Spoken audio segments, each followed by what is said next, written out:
Oke, jadi lu tertarik sama catur, atau temen lu tertarik sama catur, tapi lu gak tahu main catur dan bingung mulai dari mana. Nah, ini video yang tepat buat lu nonton, atau kasih ke temen lu nonton. Karena di video kali ini gue bakal ngajarin catur dari dasar. Kita mulai dari pengaturan bidak dan gerak bidak. Jadi di catur ada 6 jenis bidak, yaitu pion, benteng, peluncur, atau lu bisa panggil juga gajah, kuda, raja, dan ratu. Lalu untuk posisinya, di bagian depan pion lu ada 8 biji. Terus di ujung ada benteng, lalu kuda, peluncur, terus ratu dan raja di tengah. Nah, kalau lu main offline, selalu ingat, posisi raja putih itu ada di petak hitam, dan posisi raja hitam ada di petak putih, biar gak ketukar antara raja dan ratu. Lalu gerakannya, pion itu di langkah pertamanya dia boleh maju 2 petak, jadi bisa kesini atau kesini. Tapi kalau dia ada gerak sekali aja, kayak dia ada gerak sini nih, nah itu dia gak boleh lagi gerak 2 petak, cuma boleh 1 petak. Dan pion kalau mau makan atau nyerang bidak itu di samping atas, di sini nih. Dia nggak bisa makan bidak di depan dia, cuma di samping atas aja. Dan pion juga punya sistem promosi. Jadi kalau dia ada di baris paling atas, dia bisa berubah jadi benteng, peluncur, kuda, ataupun ratu. Lalu benteng, geraknya atas, bawah, kiri, kanan, atau bisa dibilang horizontal dan vertikal. Dan gak banyak sih yang bisa gue jelasin soal benteng, kecuali rokade, yang bakal gue jelasin di segmen selanjutnya. Lalu peluncur, geraknya itu X atau diagonal. Dan karena gerakannya diagonal, jadi gak mungkin peluncur yang awalnya ada di petak hitam, tiba-tiba pindah ke petak putih. Hal ini ngejelasin meme yang ini.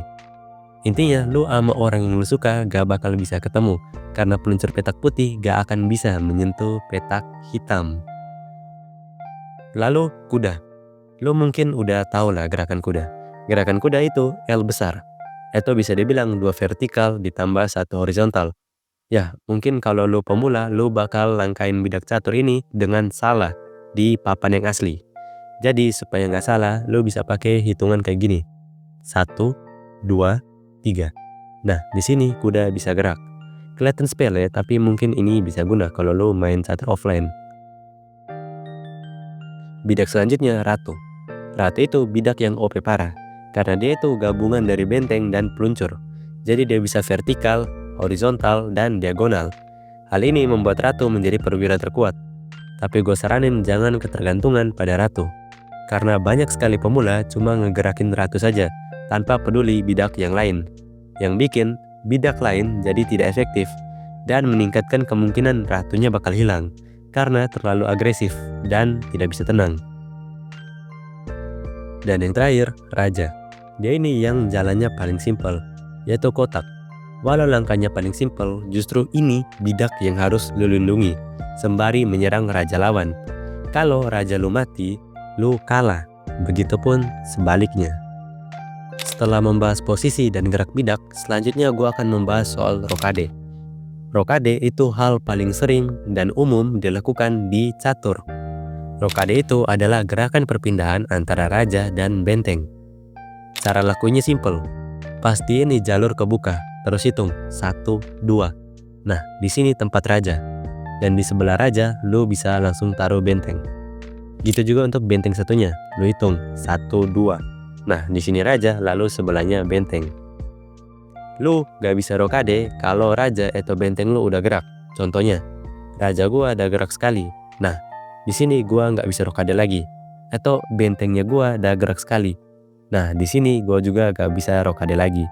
Dan lu juga gak bisa rokade kalau jalur antara benteng dan raja sedang diserang musuh.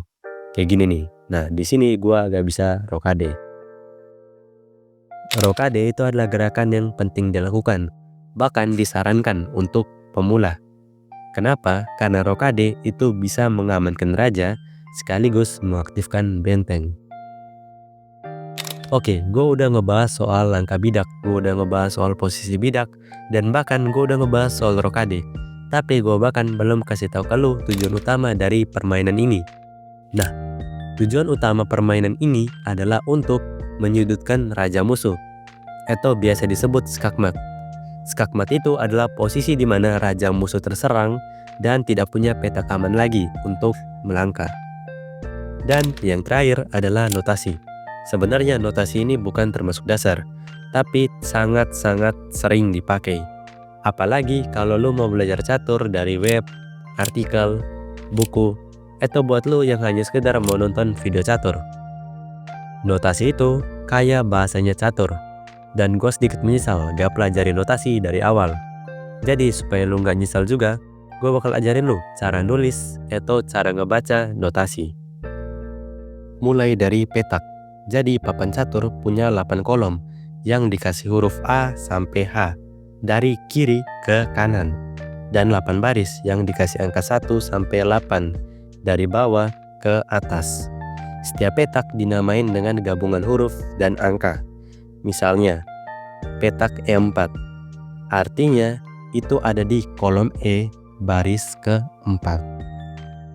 Lalu, cara nulisnya. Jadi, cara nulisnya, kalau pion lu yang gerak, lu tinggal tulis petak tujuan pion lu. Contoh, kalau gue gerakin pion dari D4 ke D5, gue tinggal tulis aja D5. Nah, kalau perwira yang gerak, lu tinggal tambahin simbol perwira. Contoh, gue gerakin kuda ke petak G8. Berarti gue tulisnya NG8. Nih simbolnya, silahkan di SS.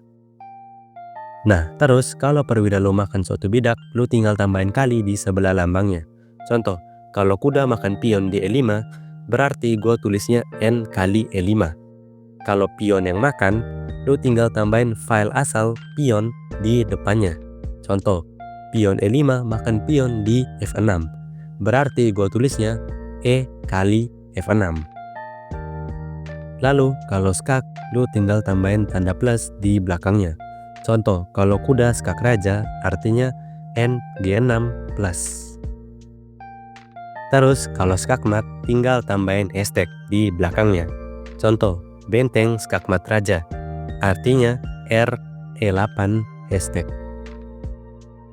Dan yang terakhir, kalau lu rokade pendek, notasinya gini. Dan kalau lu rokade panjang, notasinya gini. Dan ya, menurut gua itu aja udah cukup buat skill set pemula. Kalau lu mau belajar lebih lanjut, mungkin lu bisa nonton video gua yang ini.